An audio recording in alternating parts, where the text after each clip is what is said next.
Hello everybody. आज का हम लोगों का जो टॉपिक है वो है नेमिंग हैलो एरिन्स और एरिल हाइलाइट्स, यानी एरिल हाइलाइट्स उसी को हम हैलो एरिन्स भी कह सकते हैं। तो उनका नामकरण कैसे किया जाता है इसके बारे में आज हम लोग देखेंगे। तो देखिए, हैलो एरिन्स और aryl halides are named by the adding the prefix halo. Halo में आपका वो फ्लोरीन है तो फ्लोरो, क्लोरीन है तो क्लोरो, ब्रोमीन है तो ब्रोमो, आयोडीन है तो आयोडो हो जाएगा। ठीक, before the name of the aromatic hydrocarbon. Aromatic hydrocarbon के पहले क्लोरो, क्लोरो, ब्रोमो, आयोडो लगा करके इसके बाद एरोमेटिक हाइड्रोकार्बन का हम नामकरण करते हैं। In case of di substituted compounds the relative positions of the substituent 1 2 या 1 3 and 1 4 are indicated by the prefixes। जैसे आप वहाँ आर्थ्रो के लिए स्मॉल ओ यूज कर सकते हैं, मेटा के लिए स्मॉल एम यूज कर सकते हैं, एंड पैरा के लिए स्मॉल पी यूज कर सकते हैं। ठीक है, क्रमशः रेस्पेक्टिवली, मतलब क्रमशः। एग्जाम्पल देखिए दिया गया है, जैसे अगर आपके पास ये बेंजीन रिंग है और उस पर क्लोरीन जुड़ा है तो आप क्लोरोबेंजीन कहेंगे। बेंजीन रिंग है उसी से ब्रोमीन जुड़ा है तो ब्रोमोबेंजीन कहेंगे। बेंजीन रिंग से आयोडीन अगर अटैच है तो आयोडोबेंजीन। ठीक है, यदि ध्यान देना, यदि अगर आपके पास बेंजीन रिंग है और वहीं जैसे यहाँ देखिए थोड़ा सा एक्स्ट्रा समझिए, यदि बेंजीन रिंग है ये और यहाँ पर अगर जुड़ा हुआ है, देखिए यहाँ पर यदि ये क्लोरीन जोड़ दें और इसी के ठीक अगल बगल यानी यहाँ आप जोड़ें या फिर यहाँ, यदि आप इन दोनों पोजीशन पर कहीं भी क्लोरीन जोड़ देते हैं तो ये आर्थ्रो पोजीशन है। ठीक, पहले तो थोड़ा सा ये जान लीजिए कि आर्थ्रो और ये सब क्या है। ये आर्थ्रो पोजीशन है, ये भी आर्थ्रो, ये मेटा पोजीशन है, ये भी मेटा पोजीशन, और ये पैरा पोजीशन होता है। ठीक, जो ग्रुप अटैच है उसके ठीक अगल बगल जो है वो आर्थ्रो, और उससे नेक्स्ट वाला जो होगा, उससे नेक्स्ट वाला वो मेटा, और ठीक अपोजिट जो है वो पैरा। ठीक, ये तो समझ गए होंगे आप।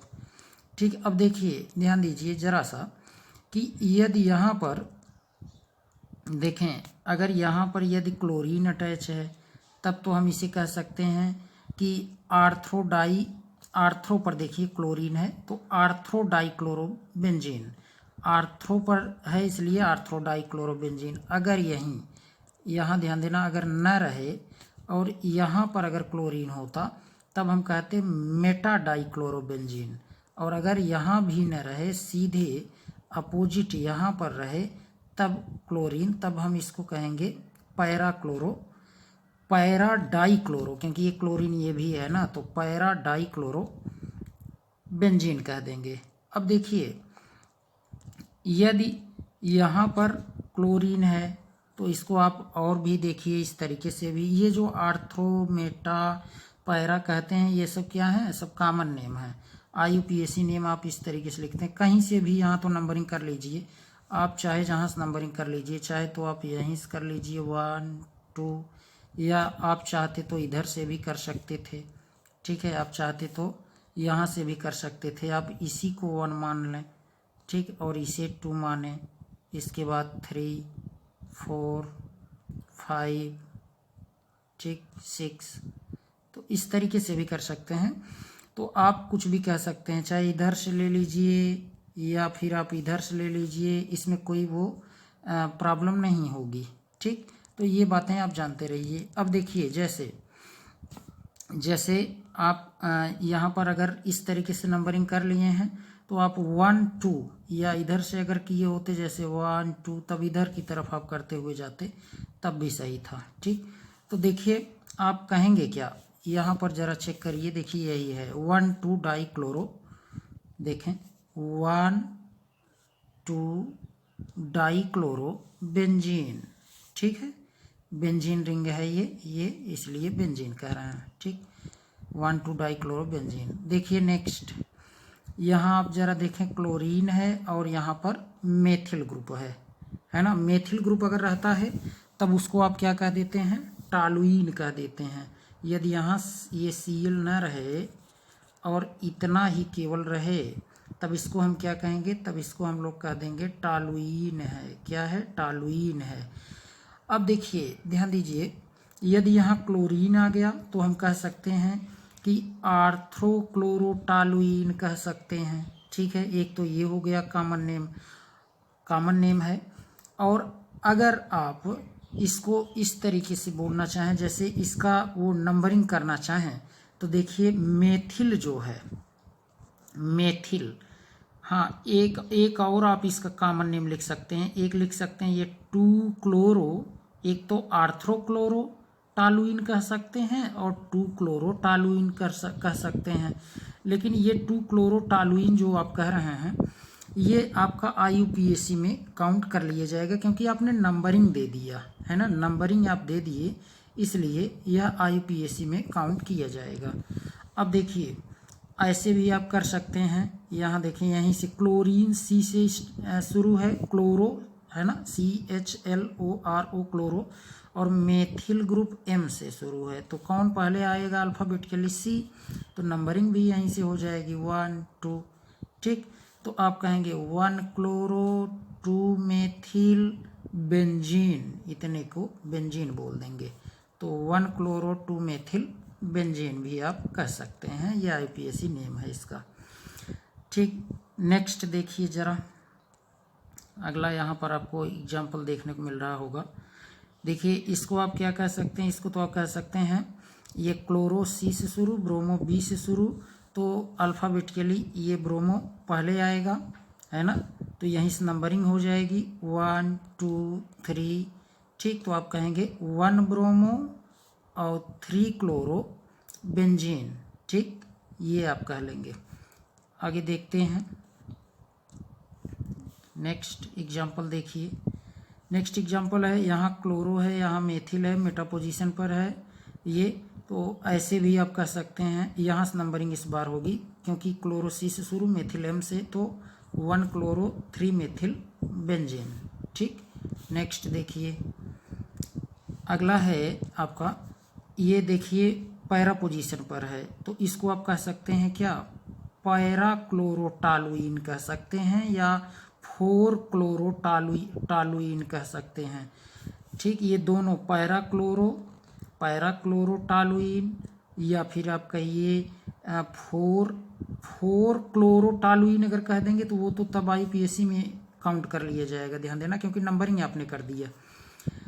अब देखिए अगर आप और भी अच्छे से लिखना चाहते हैं तो नंबरिंग यहीं क्लोरो से शुरू होगी, क्योंकि C से शुरू है, तो चाहे जिधर से आप गिनते हुए जाइए, चाहे इधर से आप जाइए चाहे इधर से आप जाइए, दोनों सही है। ठीक, तो आइए एक साइड से कर देते हैं हम 1 2 3 4। ठीक, और आप चाहें तो यहाँ 5 6 ये कर सकते हैं, ज़रूरत नहीं है वैसे, क्योंकि बस इसका और इसका ही हमें यहाँ पर वो नेमिंग करना था। तो 1 chloro 4 methyl benzene, 1 chloro 4 methyl benzene. अगला देखिए, इसके लिए आप चाहे जहाँ से आप इसको आप नंबरिंग कर सकते हैं, कहीं से भी नंबरिंग कर लीजिए। तो आप देखें अगर यहाँ से 1 2 3 4, तो 1 4 डाइक्लोरोबेंजीन, 1 4 डाइक्लोरोबेंजीन। ठीक, ये आप कह सकते हैं ये कॉमन नेम में कि पैरा डाइक्लोरोबेंजीन। ठीक, IUPAC तो जानते होंगे 1 4 डाइक्लोरोबेंजीन। नेक्स्ट देखिए ज़रा, इसके लिए आप क्या करेंगे, यहाँ भी ब्रोमीन, यहाँ भी ब्रोमीन, यहाँ भी ब्रोमीन। ठीक, तो इसमें भी कहीं से भी आप नंबरिंग कर लीजिए। ठीक है, टॉप से शुरू किया गया है, तो 1 2 3 4 5, ऑलरेडी यहाँ 6 होगा, अगर आप चाहें तो कर लें।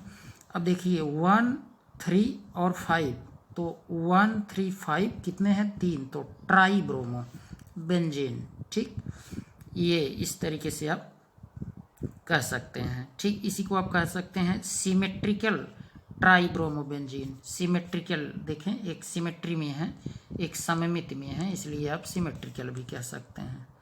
ठीक, जानते रहिए। और देखिए याद करने वाली बात क्या है जो बहुत इम्पोर्टेंट है, देखिए ये स्पेशल नेम ज़रा ध्यान देना, जैसे डबल बॉन्ड है, ध्यान दीजिए, थोड़ा सा इसको जूम करके दिखाते हैं। देखिए यहाँ अगर यहाँ पर जैसे डबल बॉन्ड के कार्बन से अगर हाइड्रोजन अटैच है तो उसको विनाइल या वाइनिल कहते हैं, ये जानते रहिए। और आप देखिए यदि डबल बॉन्ड के नेक्स्ट कार्बन से अगर हाइड्रोजन जुड़ा हो एलाइल कहा जाता है। ठीक, यदि ध्यान दीजिए जैसे बेंजीन रिंग हो और उससे अगर डायरेक्ट जुड़ा हो हाइड्रोजन तो उसको फिनाइल कहते हैं, या फेनिल आप कह सकते हैं, या फिनाइल।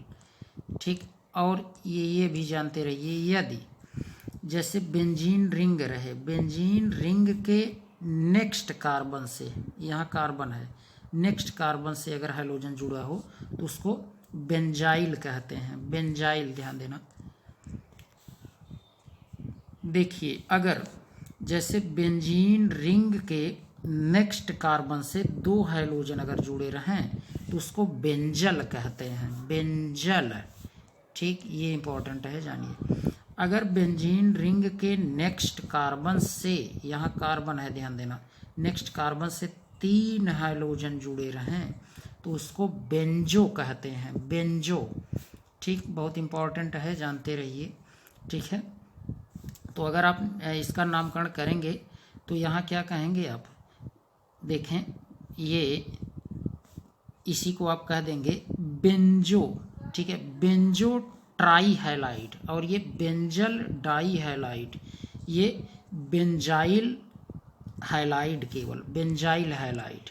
ठीक है, ये जानते रहिए। और यहाँ अगर जैसे फेनिल हैलाइड और यहाँ एलिल हैलाइड, ठीक, ये भी जानते रहिए इस तरीके से। और यहाँ आप देखें ऑलरेडी जान ही रहे होंगे, वाइनिल हैलाइड इसे कह देंगे, है ना, इसको वाइनिल हैलाइड कह देंगे। ठीक, तो इस तरीके से आप कर सकते हैं। ठीक, तो आगे देख लेते हैं isomerism in halo alkanes and halo arenes. देखिए हाइलो एल्केन्स और हाइलो एरिन्स में ये समावयवता, देखिए 2 प्रकार की समावयवता देखने को मिलती है, एक तो चेन आइसोमेरिज्म और दूसरा पोजीशन आइसोमेरिज्म। ध्यान दीजिए, चेन आइसोमेरिज्म यानी श्रृंखला समावयवता। श्रृंखला समावयवता क्या है, दी हाइलोएल्केन्स कंटेनिंग 4 और more carbon atoms exhibit chain isomerism in which the isomers differ in the chain of carbon atoms. For example, C4H9Br has 3 chain isomers. देखें यहाँ पर 3 श्रृंखला समावयवी संरचना देखने को मिलेगी। एक तो सीधी चेन कार्बन की लगाकर आप ब्रोमीन जोड़ दीजिए, इसके बाद आप चेन ही, कार्बन की चेन ही आप बदल दीजिए, ब्रोमीन वहीं रहने दीजिए, ब्रोमीन आप वहीं रहने दीजिए, अगेन आप चेन चेंज कर दीजिए। ठीक, तो इस तरीके से भी आप कर सकते हैं। तो ये सभी देखिए, जब चेन अगर बदले कार्बन की, ध्यान देना, जब कार्बन की चेन देखिए सीधी थी, यानी आप क्या कह रहे थे तब 1 ब्रोमो ब्यूटेन कह रहे थे, लेकिन नेक्स्ट में आप ज़रा देखिए क्या हुआ है। आप देखें, अब आप काउंटिंग करेंगे तो एक चेन से बाहर निकल गया, इसीलिए चेन आइसोमेरिज्म है। तो इसको आप कहेंगे 2 पर, यहाँ पर क्या है मेथिल, और 1 पर क्या है ब्रोमो, तो ब्रोमो बी से शुरू, इसलिए 1 ब्रोमो 2 मेथिल प्रोपेन। ठीक, IUPAC नेम भी चेंज हो जाता है, ये जानते रहिए। कंपाउंड ही चेंज हो जाता है, इसलिए IUPAC नेम चेंज हो जाएगा, उसके प्रॉपर्टीज चेंज हो जाती हैं। ठीक, अब यहाँ पर देखिए ऐसे आप नंबरिंग करते हुए नीचे की तरफ आए तो यहाँ पर एक छूट गया, ये CH3, और यहाँ पर ब्रोमीन, उसमें भी छूटा था, लेकिन ध्यान देना इसमें भी छूटा है, लेकिन ये ध्यान दीजिए कि आप देखेंगे इसमें क्या है, ज़रा चेक करिए, इसमें आपको देखने को मिल रहा होगा कि यहाँ ये जो CH है इससे तो जुड़े हैं 2 कार्बन, लेकिन ये ब्रोमीन जिस कार्बन से अटैच है वह कार्बन केवल एक ही कार्बन से जुड़ा है।